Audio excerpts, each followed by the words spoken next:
Hello, and welcome to another episode of the Anxiety RX podcast. I am your host, Dr. Russell Kennedy, a physician and clinical neuroscientist who burned out of medicine 10 years ago now, I think. And my guest today is Dimitrios Tsatiris. I think I'm saying your name right. I hope it's close to it. You And got it, yeah. he is a psychiatrist in Cleveland, and he specializes in anxiety and overachievers, which is kind of like me. So I'm going to basically pick his brain for the whole time about how to help myself. And then welcome, Dimitri. Do I call you Dimitri for short, or what? You can call me Dimitri. That's fine. Sure. Yeah, absolutely. Yeah. You know. Okay. And So just want to Dimitri, say thank you for the opportunity to be on your podcast. I really appreciate it. Yeah, of course. Yeah, no, I like your stuff. I've watched your stuff for a while. So lots of people sort of ask, hey, can I be in your podcast? It's like, I see, there's people that I just appeal to. And I know in the 5 minutes we talked before we went on air, this is going to be a great conversation. Yeah. So, physician burnout's a huge thing. Anxiety and overachievers. You say that a lot of your patients are doctors, which makes perfect sense to me, and it's just trying to sort of, in this world that we're so determined to get somewhere, like we're always trying to, that left hemisphere, that analytical, logical, linear, like, okay, you've got to, and if you're smart and you work hard, yeah, you can become a doctor, but what then? Yeah, exactly. We live in a society that's obsessed with achievement, and if you go on social media for like 2 minutes, everyone's saying, do more, be more, achieve more. And you can see how you have this perception of like being behind your peers. So like you join this race, this hamster wheel that like leads to like ultimately burnout and difficulties with anxiety. And what's more concerning too is that we become so obsessed with achievement, like this need to achieve, that like we're putting all our happiness on that one basket. Right. And then like it's coming, like we're prioritizing it over other things like relationship with loved ones, our mental health, our happiness. So I think what we need to do as a society is kind of recalibrate our relationship with achievement. Totally. I read something the other day. I was like, every day I kind of read PubMed for the different studies. Like I'm fascinated with the default mode network and how it impacts anxiety. And I read something called affective prediction error, which is basically the dopaminergic response to I'll be happy when. So when I get this, I'll be happy. And the prediction error is that no, you're not that much happier getting the thing. And in fact, you get on this hedonic treadmill where you get so used to using negative energy to fuel you that the cortisol comes up and everything comes up to fuel you. And then when you get the thing, because cortisol blunts dopamine quite significantly, it doesn't feel as good. Yeah, you nailed it. And we call that like the impact bias for like the audience. So it's like we overestimate the positive impact that like that achievement will have on our future happiness, right? We overestimate the duration and the intensity of how success positively impacts happiness. And what I tell people is that, it's not always sunny with clear blue skies. When you make it to the top of your mountain, there'll be plenty of days that are overcast with strong winds and heavy rains, right? Because, we idealize achievement. We idealize becoming a doctor, a lawyer, accumulating wealth, whatever our goal is. And we forget that it comes with its own baggage, its own challenges, right? Like you're going to be under more scrutiny. If you're successful, you're going to have more responsibilities, more expectations. Yeah. More people are going to come knocking on your door with an ask, right? Yeah. So, and I think we do that for like a survival purpose too. Like the job of the brain is not to make us happy. It's to help us survive. So if you idealize success, if you idealize achievement, then you are more likely to go pursue your goals. Right. So I think because of that, we tend to idealize achievement and we fall for the traps that you said, like the arrival fallacy. Mm-hmm. Yeah, that affective prediction error just stuck with me for days after that. Because I remember when I got my medical degree, and in my early 20s, it was like, this is all I wanted to be, was be a doctor.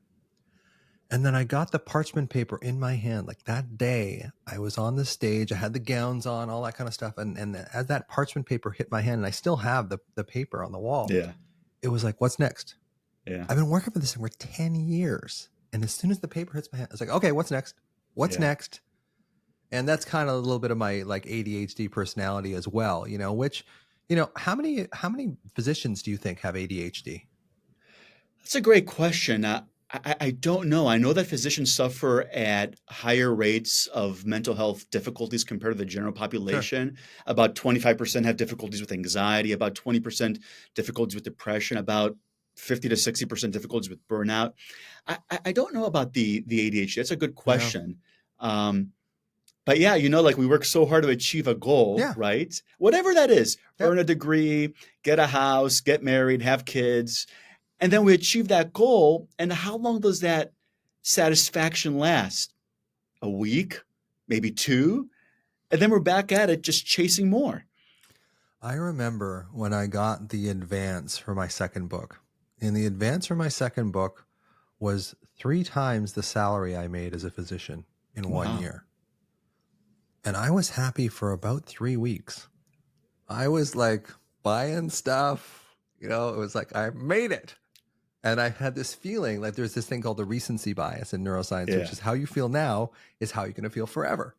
Yeah. So I'm thinking, I got it made now. Like I want Easy Street. And I remember thinking right at the end of the third week, it's like, oh, there's this thing coming up. And that was the first time in about 3 weeks that anything kind of negative was allowed to actually have some real estate in my head. And that was a real watershed moment for me. It's like, no matter how much you achieve, you're always just, it's the old saying, Yeah. like, no matter where you go, there you are. Yeah, I agree. So what I try to teach people is to have a healthy relationship with achievement, to have realistic expectations of the impact that achievement will have on them. Because the greatest tragedy is to like devote a decade of your life to achieve whatever the goal is. Right. Earn a degree, get a house, get married, get your dream job, and then be unhappy after you've made it to the end of your journey, right? Mm-hmm. So I think what we need to do is have other sources of meaning and purpose in our lives that are beyond achievement, like relationships, right? Like doing work that is meaningful, that makes a positive impact in society, right? Like practicing gratitude, cultivating our spiritual beliefs, whatever those are. I just think there are other sources of happiness that we sacrifice because we get very myopic in our pursuit of individual goals.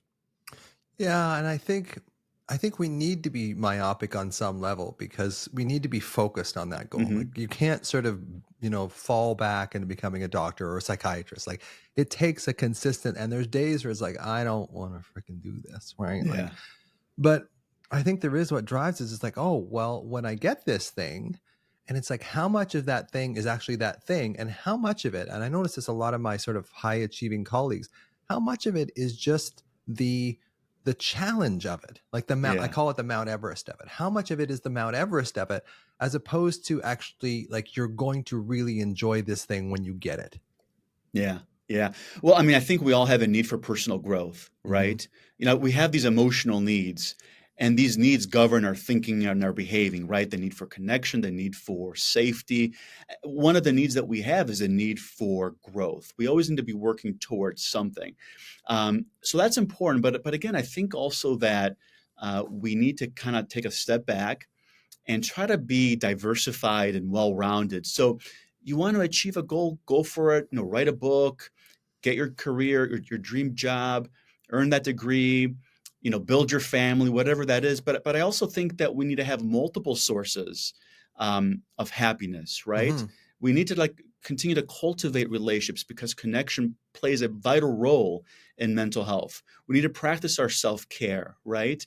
Um, uh, we need to be, I think, well rounded. And I think that is important so we don't fall for that trap of just like being so achievement oriented that we're Yeah. sacrificing everything else at the altar of achievement. But yeah, you're right. Like we do have that need for growth, and the journey is probably just as satisfying, if not more, than the actual destination. Yeah. And you mentioned something early on too, and not directly, but what I've noticed as I get older, like I'm 60, I'll be 65 this year. So it's kind of like, what is important? This sounds so cliche, right? It sounds so cliche, but what is important and what can you stay in the enjoyment of something? I know my wife and I last week were over in Vancouver and went to the Capilano Suspension Bridge, which is quite this, Wow. amazing kind of feat of nature, right? And I remember staying in it and going, oh, how long are we going to be here? Then we got dinner at this time or Mm-hmm. whatever. And then I said, okay, well, I'm going to set my timer for 5 minutes. And for this 5 minutes, and I said to Cynthia, I said, for this 5 minutes, all I'm going to do is just look at the green of the trees. I'm not going Mm-hmm. to do anything else. I'm just going to sort of sit there with that. And at the end of the 5 minutes, I was almost a little bit sleepy because I was so not used to like being in this sort of relaxed state. I really enjoyed it. It's like, well, it's the old thing about why don't I do this more often? But it was just funny how it's not something we think of automatically. Yeah. Yeah. You know how achievement is very sympathetic nervous system, Mm-hmm. right? Like you're always pushing yourself and you're on and you're going and you're focusing and you're using up a lot of cortisol, a lot of energy to achieve those goals. And again, it's part of the functioning of the brain. Its job isn't to make us happy. Its job is to help us survive. Right. And partially it does that by keeping us dissatisfied and always looking for that next thing. But what you're describing there is you being mindful and you being present and you activating your Yeah. parasympathetic nervous system, rest and Digest. digest, Yeah. right? And you calm down there, right? And that must have been a nice feeling, I would imagine. Not initially. Not Not initially. It took initially, a huh? while because I'm used to running on this sort of kind of high octane. Look at this. Look at Yeah. this. Look at this. Oh, this could be a post. Oh, what about this? So there was this sense that initially there was a bit of a rough patch going into it.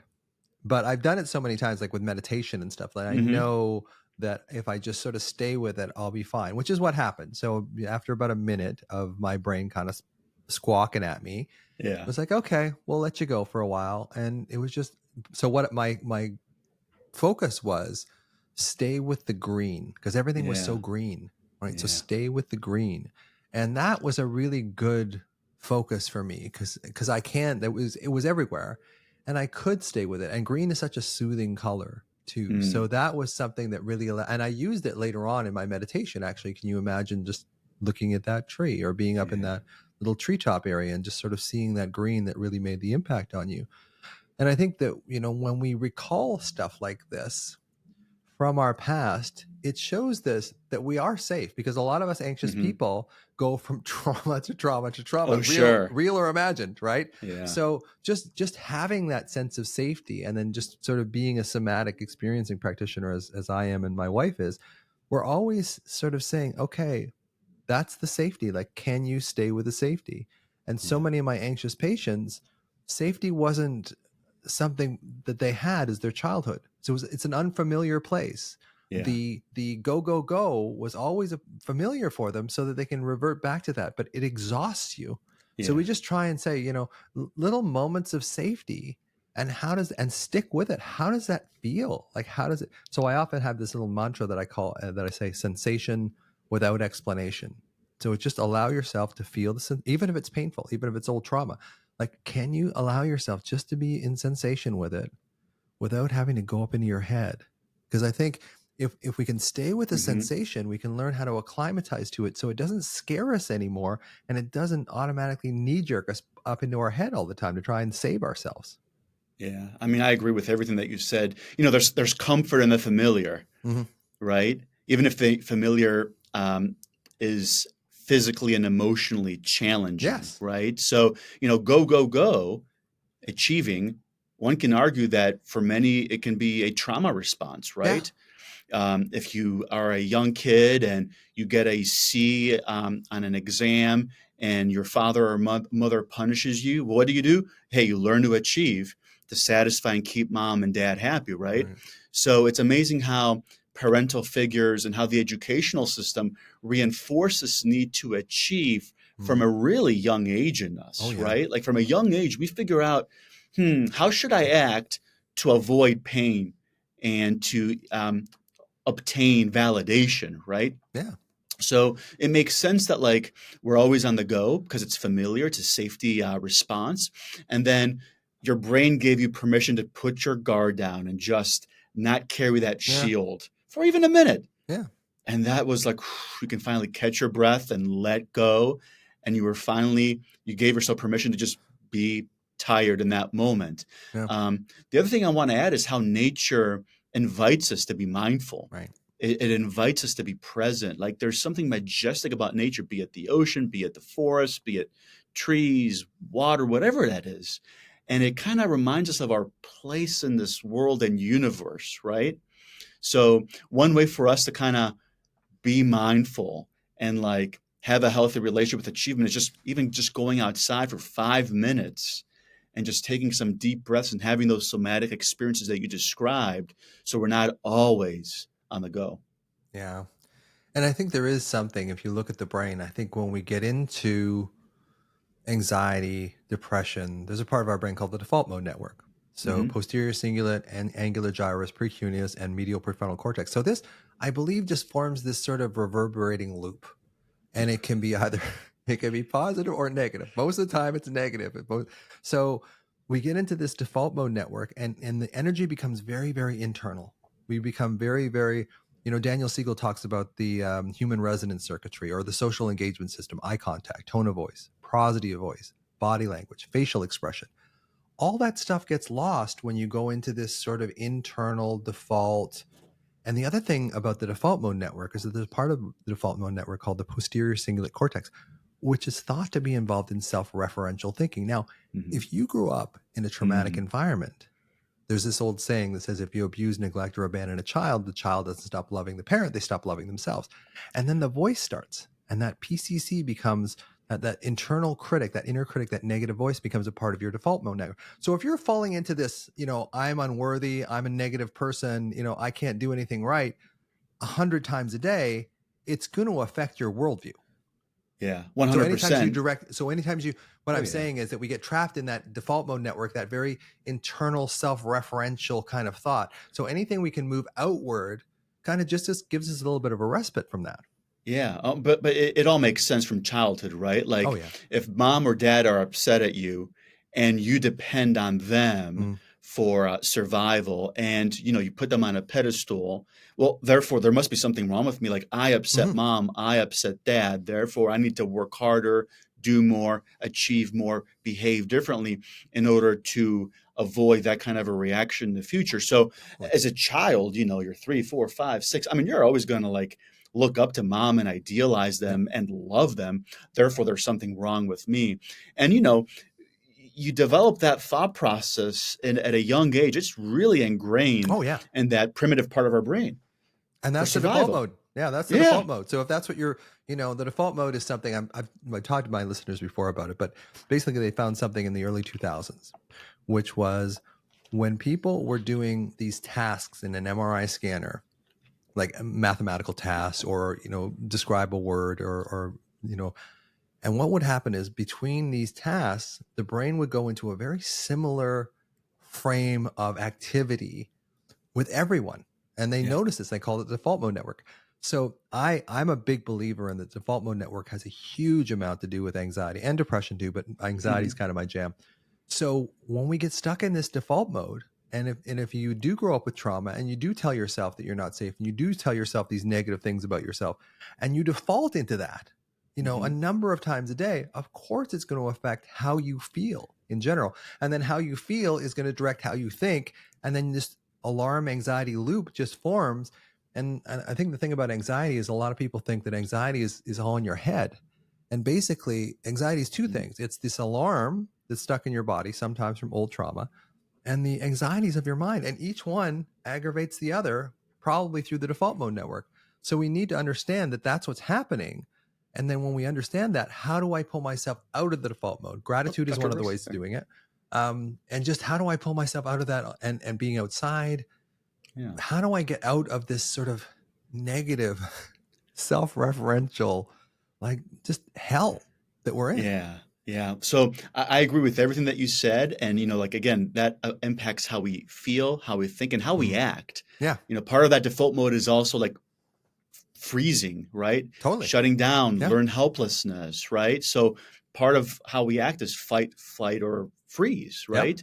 So I agree with everything that you said. So how do we get out of that mode? I think we have to be very mindful, Mm. very intentional with that. It can be, for example, going outside and being in nature. That can promote mindfulness, right? It can be having a practice of meditation, like a mindfulness Right. meditation practice for like even 5 minutes, And I know it sounds like really hokey pokey, but just close your eyes in a quiet room for 5 minutes and focusing on the quality of one's breath by taking 4 seconds in and 8 seconds out exhalation. Sounds simple, but it's super hard to do. And every time your brain freaks out and it wants to take you away and you bring it back to just the breath, that's the bicep curl for the brain, right? I think also limiting technology, right? I Because laugh because this is the big thing now. Like this is massive.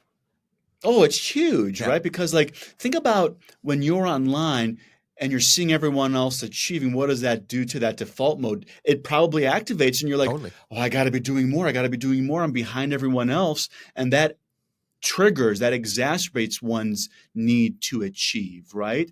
So even limiting social media and just limiting screen time, I think is essential. Here's a personal example. So I love going to Florida in the winter months because I live in Northeast Ohio, and Sure. you can appreciate how the winters can be challenging I'll bet. where we live. Sure. And I'm on the beach, getting a nice jog. It's peaceful, it's quiet. And I made the mistake of checking my phone just to see what time it was. And I had a notification.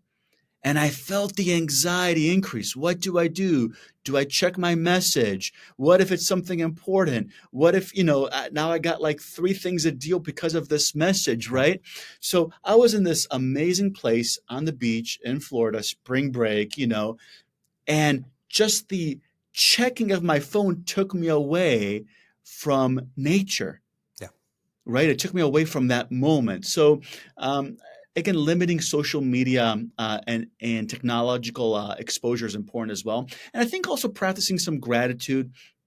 Again, doing these exercises that help us be mindful, be intentional, and have an integrated and holistic perspective on life.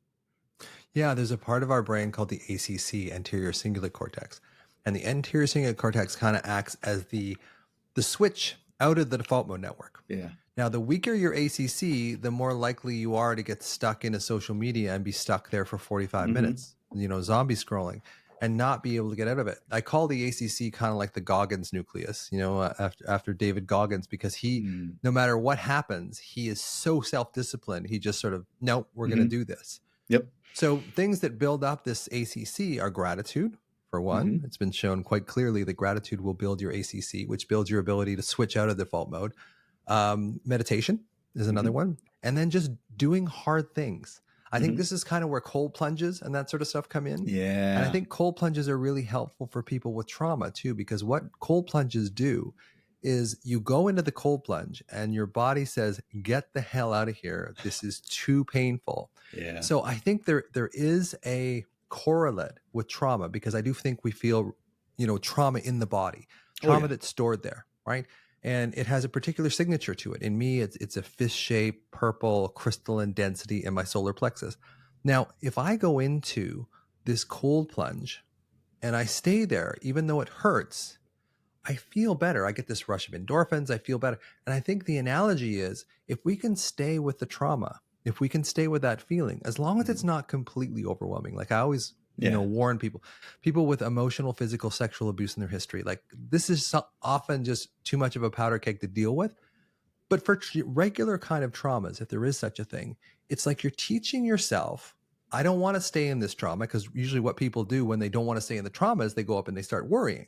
Right. Yeah. So if you can learn how to stay with the trauma, you don't have to worry anymore. And you can actually learn how to metabolize that alarm that's stuck in your system, so that you're not a slave to thinking anymore.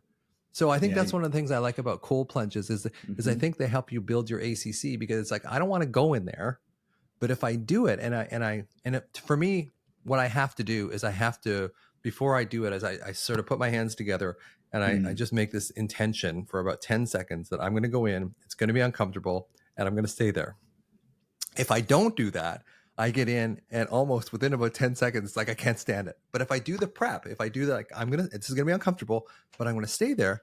For some reason, I can easily kind of stay in there for 30 seconds, 60 seconds, sometimes 2 minutes.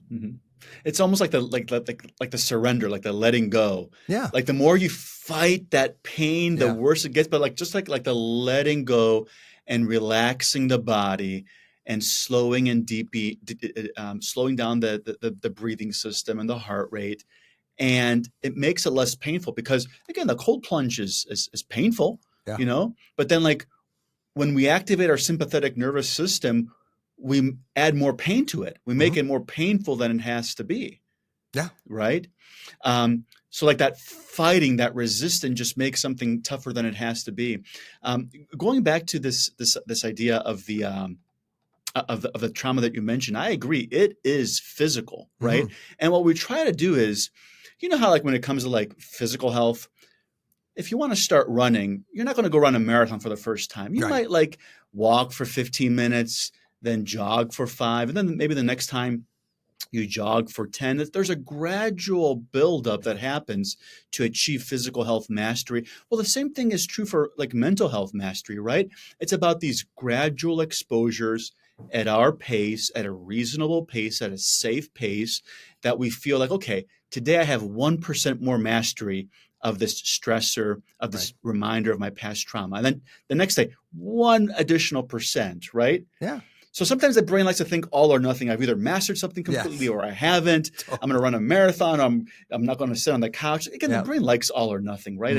It looks for those kind of shortcuts. But what I tell people is like, let's get better by like 1%. Right. Whatever the goal is, physical, mental, spiritual, whatever the goal is that you're working towards.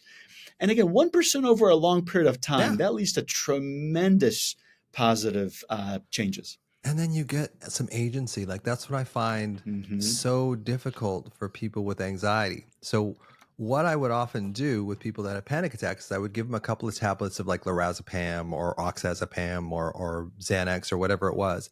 And I'd say, look, the next time you have a panic attack, take one of these, right? So they don't want to do it, but it's like, okay, I had a panic attack. I took it. And in 20 minutes, I was right as rain.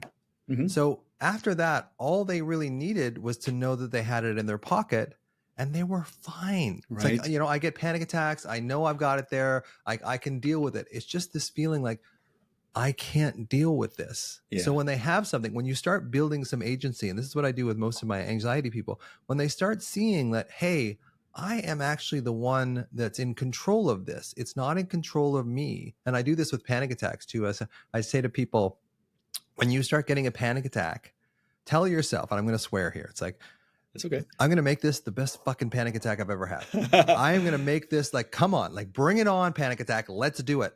Because a lot of what happens with panic attacks is you push it back, you push it back, you push the ocean back, you push the ocean back, and then you can't anymore. And it just hammers you. But when you sort of, accept it and sort of take it in and accept like this is what's going to happen, you have the illusion of control. And the illusion of control in and of itself helps you with anxiety. Yeah, no, I agree with everything that you said. It's like people have anxiety about the anxiety. Yes, totally. They have anxiety about the future panic attack. And I understand. It's a terrifying experience. I've had many patients end up in the ER the first time they had a panic attack thinking that it was like a heart attack, right? And then you can imagine like, well, I had this experience that mimics a heart attack and they did all this blood work, all these troponins, and everything's normal. And then the ER doc will say, well, it's all in your head, which is very stigmatizing, by the way. Absolutely. And you can imagine how that creates this feeling of terror and powerlessness, right?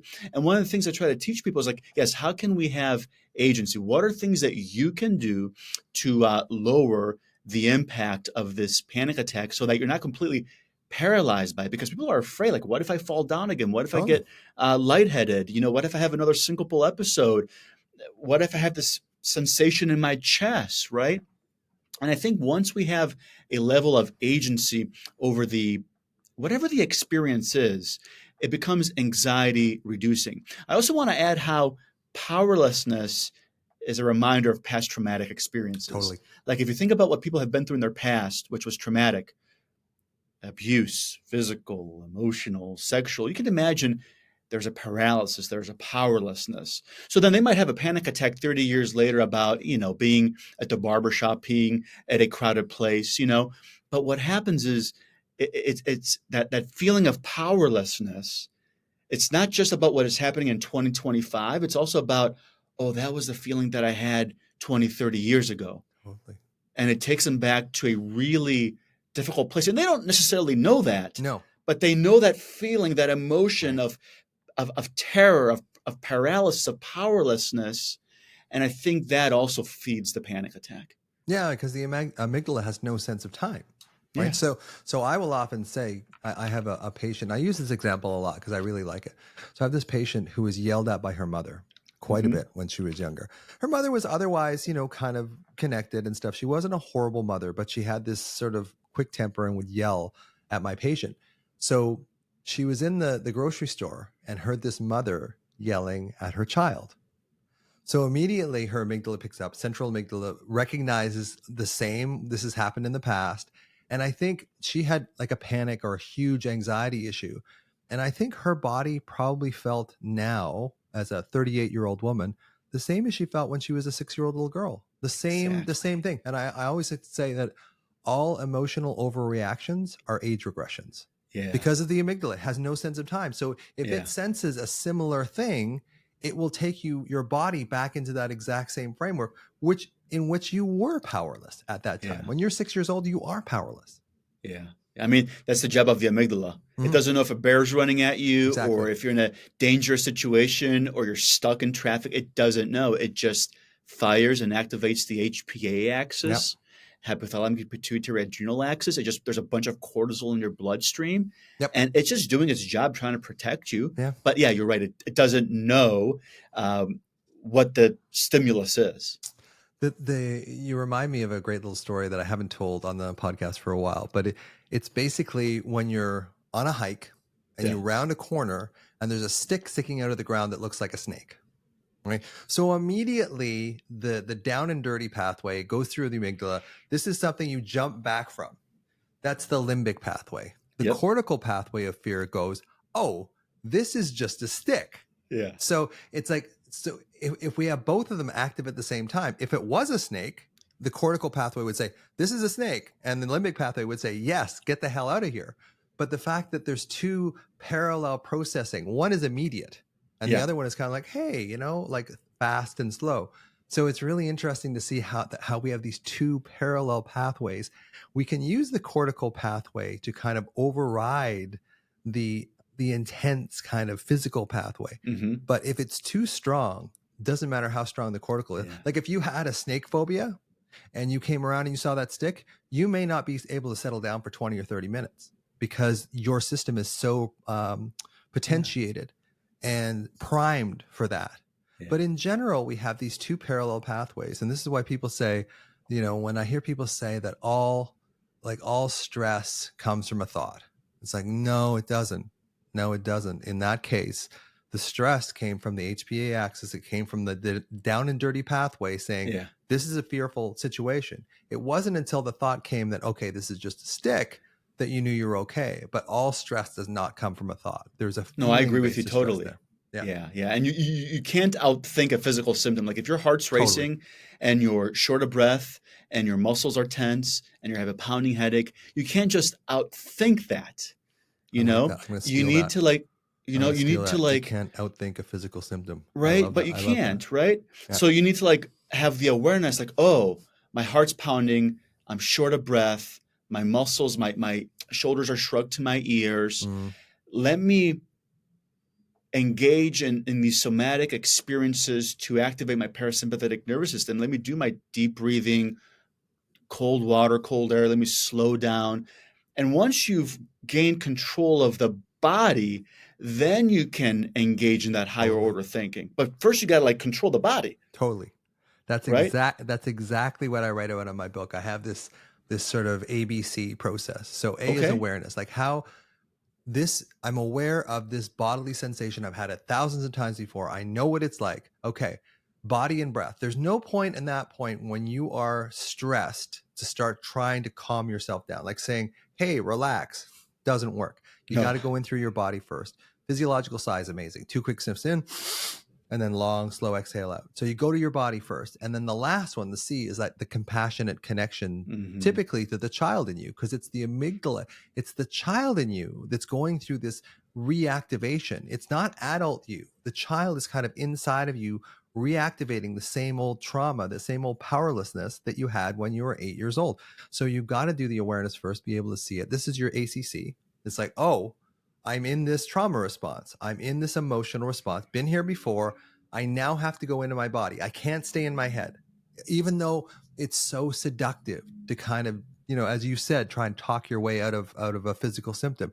It's so seductive because we're such a left hemisphere thought-driven society. But it's the exact opposite, because it's only going to make it worse. It's only going to delay the fact that your body is activated. And as your body gets activated, you lose the prefrontal cortex. So you lose the ability to kind of go, hey, we have to become aware here. So Yeah. I totally agree with you, is we have to go to the body first. Once we ground ourselves in the body, then come back to the thinking. Mm-hmm. Yeah. And emotions are physical. People don't realize like Totally. emotions are physical. Like when we're angry, as an example, there are physical changes to the body. Your Yeah. heart's pounding, your muscles are tense, your veins going to explode, it's going to bulge, right? You're turning red in your body. You're clenching your teeth. Like so emotions, anxiety, anger, sadness, grief, they're Right. physical. We Right. feel them in our gut, in our chest, in our neck, right?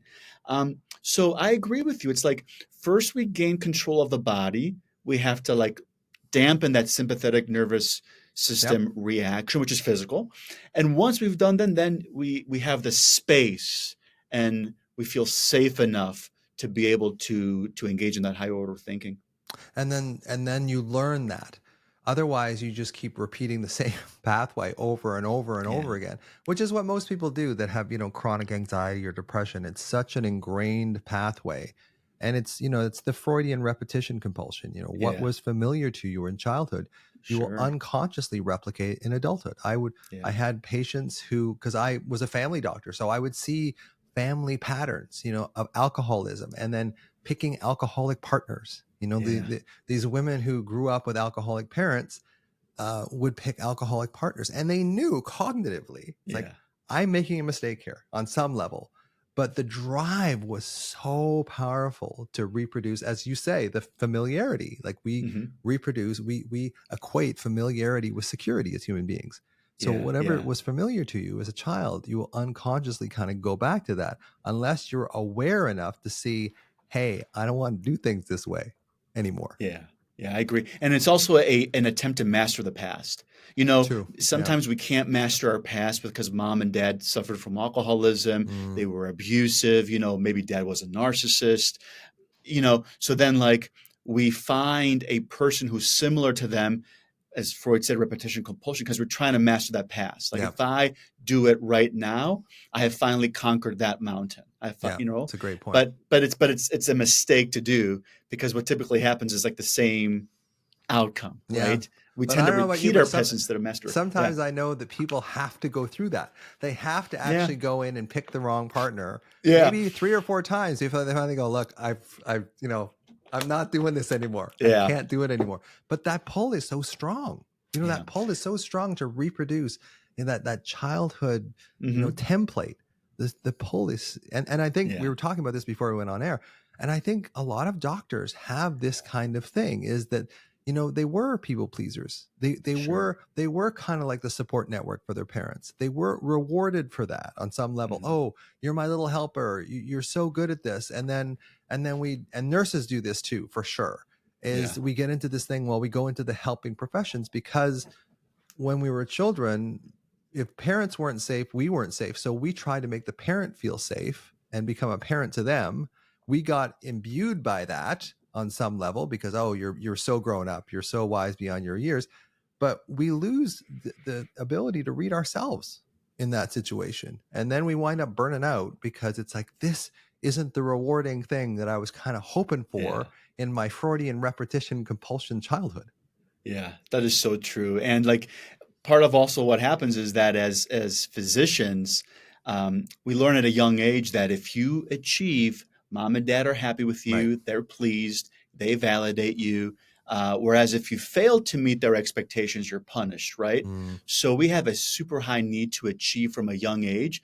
And, it takes a certain personality to say, you know what, I'm going to extend my studies Yeah. for 7 to 10 years after college and take My on 6 youth. figures in Yeah. student loans. Sure. Like you need a certain wiring, I think so. right? Well, I say that to And people. I said, you have to have you have to have a bit of a nut loose to become a doctor. I think you do. right, You know? you do. You need to have, you need to be a perfectionist. You Yeah. need to be very achievement oriented. You need to be altruistic, and then you enter this field called medicine that selects for and reinforces different traits. Right? Totally. You got to be obedient and fit the culture. You need to be a perfectionist. You need to be self-reliant. You need to self-sacrifice. And then, like, by the end of the journey, you've become a physician, but you have all these traits Mm. that make you more vulnerable to suffering. Yeah, because you lose connection with yourself.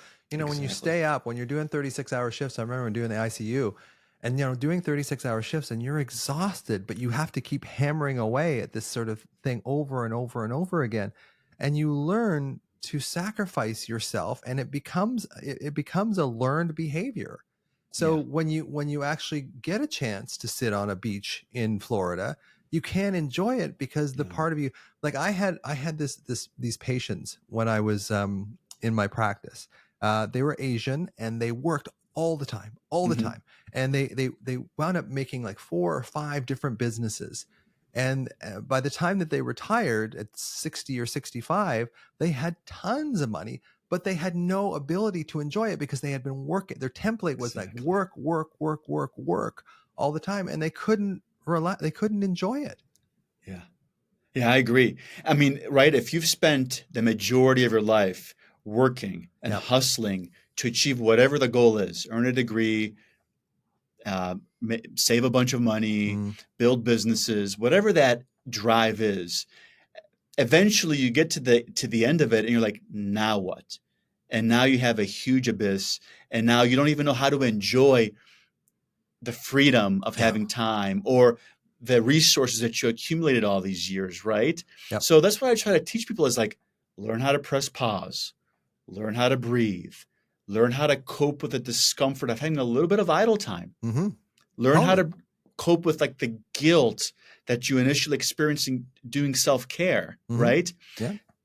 Again, that's important to work on that part of you so that you are more than whatever your goal is, whatever your achievement is, whatever is driving you, And career-wise, what you said, financially. yeah, Yeah. what you said earlier, I think has such relevance here, is that you have to do it slowly. You can't Yeah. all of a sudden go from 100 miles an hour to sitting on a beach in Florida doing nothing. You have No. to have some way of kind of, in somatic experience, and we call it the trauma vortex.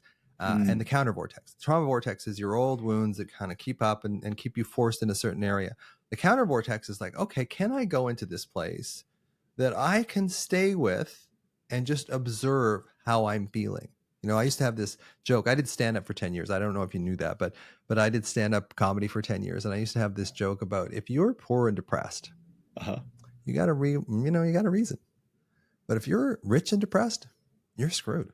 Like you can't look back and Yeah. go, oh, I'm just depressed. It's like you have all this money, you have what society says this is what you were supposed to get, and then Yeah. you feel empty, and you're like, I was told this.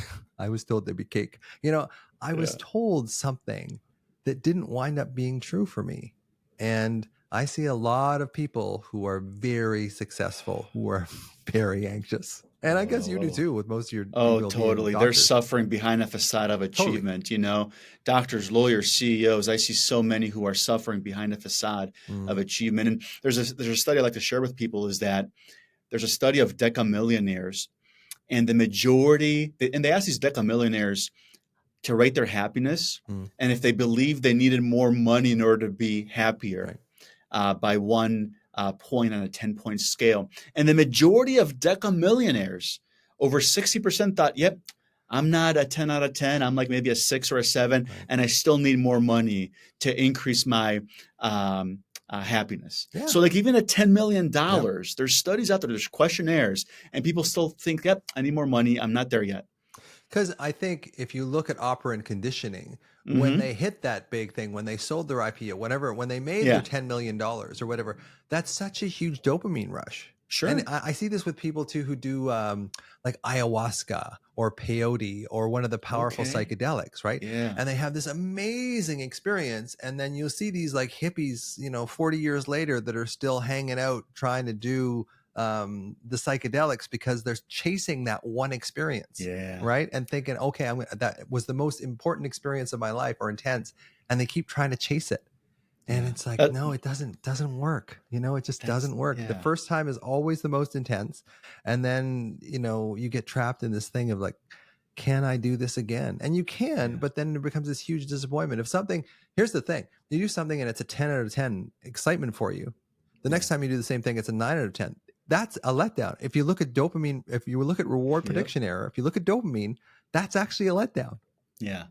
Yeah, and that chase of that 10 out of 10 is what leads to addiction. Totally. That first drink, that first high, that first buzz. Totally. That again, that first $1 million, whatever the high is that led to that 10 out of 10, you can never recreate it. No. And that chase for that 10 out of 10, that's what leads to suffering. Absolutely. So, how long have you been a psychiatrist for? I've been 15 years, including my training, over 15 years. Yeah. Okay. So what do you find like works best? I mean, there's no one size fits all, of course, but what themes have you seen that have really helped with your anxious patients? Yeah, I think talking about it, I know it sounds very cliche, but getting things off your chest. There's something about holding on to it that exacerbates the suffering. So like when you talk about it and put it out in the open, that is a release to some degree. Yep. And then to do that in a safe environment that's compassionate, that's empathetic, it takes away a lot of the stigma, because stigma and shame exacerbate the experience of anxiety, right? Yep. And I think once we have trust, once we have a healthy relationship that we can talk about what's making us anxious, once we're feeling validated, yeah, you're worried, you're concerned, it makes sense to me. I think that's the catalyst for doing the deeper work in order to, I guess, have some agency over our anxieties. Yeah, it's kind of like gaining some confidence over too. I remember hearing this study that was done years ago about people that wanted to kill other people. They were so angry. But once they verbalized it, the urge to kill that person disappeared in the vast majority of them. And I often say that your thinking brain, your speaking brain, and your writing brain are 3 different brains. Yep. And this is where I think journaling comes from. This is where I think talking about it comes from. When you can sort of triangulate these things, when you can speak about it, when you can write about it, when you can think about it, you just sort of spread out the trauma into a bigger. It's like putting a drop of blue dye in a small glass of water or a big vat. You're able to spread it out more. And I think as it gets spread out more, you see it more objectively. And when you see it more objectively, you go, why did I get so upset about that? Like that wasn't such a big deal. But that's why I tell people like speaking brain, thinking brain, writing brain. So this is why I think writing about stuff that really bothers you, even if you just sort of stream of consciousness, just get it out. It helps us sort of see things in a different way. The other thing that I found really helpful, especially with my men, is tears, which isn't popular for sure. But it's a release though, right? Oh, it's a release. And it's adaptive too, because basically in our brains, your dog still died, you're still getting a divorce, but there's something about tears that actually reframes it subjectively. So it's not as bad. And I think women have this. Women know this, but men can't do it. So often what I will do with my men is I'll say, get in the car, go to a park that no one's around, and just start screaming. And sometimes I get people to say, like, scream at your dad, scream at your mom. And it's amazing how often men will find tears through frustration that they won't find through sadness, and how much anxiety is actually unresolved grief.